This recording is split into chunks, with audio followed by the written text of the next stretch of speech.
Class 5th subject Urdu और आज का मौजू है रेल गाड़ी। टैठो बचो यह अख तस्वीर अक रेल गाड़ी हज तुम वुचम और अत मज सफ़र तो जरूर कोर्मुत अगर नोर्मुत तो वुचन गई रेल गाड़ी किस और अत मज गोस खसन बहरहाल वलियो पढ़ो हो के अगाड़ी और पिछाड़ी आओ खेले छुक छुक गाड़ी बन जाए इंजन कुछ बच्चे बाकी सब बन जाए डब्बे बाएं हाथ से खूब जकड़ लो एक दूजे की कमर पकड़ लो। दरअसल छो आज तक रेलगाड़ी बनावन बचन कैंचन बचन ब्रोह कन रोजन और कैंचन पथ कुन रोजन पत किन रोजन। आओ खेले छुक छुक गाड़ी पत क्या तुम कर छुक छुक गाड़ी छुक छुक दरअसल अख आवाज रेलगाड़ी कर नेरान पे कर छुक छुक छुक सही छुक छुक गाड़ी आज बनावन लिहाजा क्या बच बेहन ब्रोह कन तो क्या बेहन पत किन बन जाए इंजन कुछ बच्चे ठीक है कैंचन बचन इंजन बन अमे रेल गाड़ी हुंद बाकी सब बन जाए डब्बे तो क्या बन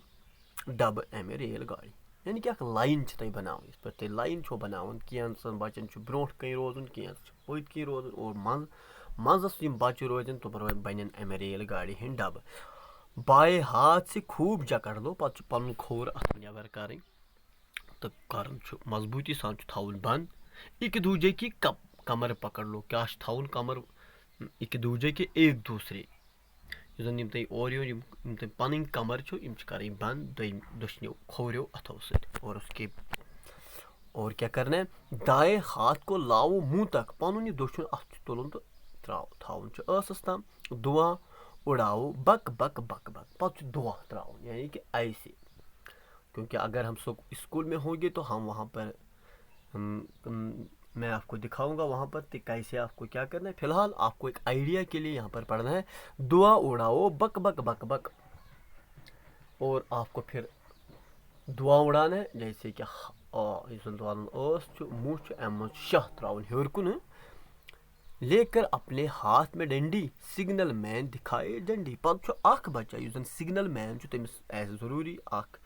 झंडी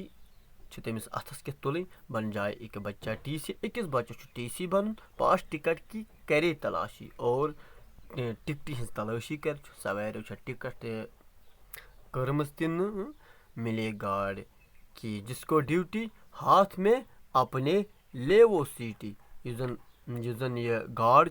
तमिस क्या कम तुम वुचमुत यमो बच्चों रेल गाड़ी वुचमुत तक पत गार्ड तमिस मज सीटी तमिस सीटी बजावन येतन देख के सिग्नल हाथ हिलाए मुंह से अपने विसल बजाए ये तह सिग्नल वुच तमिस अथ हिलरावन और फिर कोई इशारा देना है उसको फिर विसल बजाना है। फिर जो मोटर मैन बनेगा युस मोटर मैन बन शुर अमज मोटर मैन बन तमिस क्या कर सबसे आगे वो बैठेगा उसी को आगे बैठना है सुच ब्रोह कन थवन रेल चलेंगी रफ्ता रफ्ता और इस तरह पके रेल वार वार तेज कभी होगी आहिस्ता कुछ साथ पक तेज कुछ साथ पक आहिस्ता लोत पे देख के सिग्नल लाल रुकेगी युथ यह सिग्नल लाल वुच तम साथ रुक तुम वुचमुत रेल गाड़ी पकन पे सिग्नल लाल वुचान सह तम साथ रुकन हरा नजर आए तो चलेंगी तो युथ हरा सिग्नल यानी कि सब्ज सिग्नल यी तो पे रुकन और ये तुम ती कर आगे बढ़ेंगे आएगा स्टेशन जब जब युथी पत स्टेशन जैसे कि आपने यहाँ से सफ़र किया जैसे कि अनंतनाग से आपने श्रीनगर तक सफ़र किया है बहुत सारे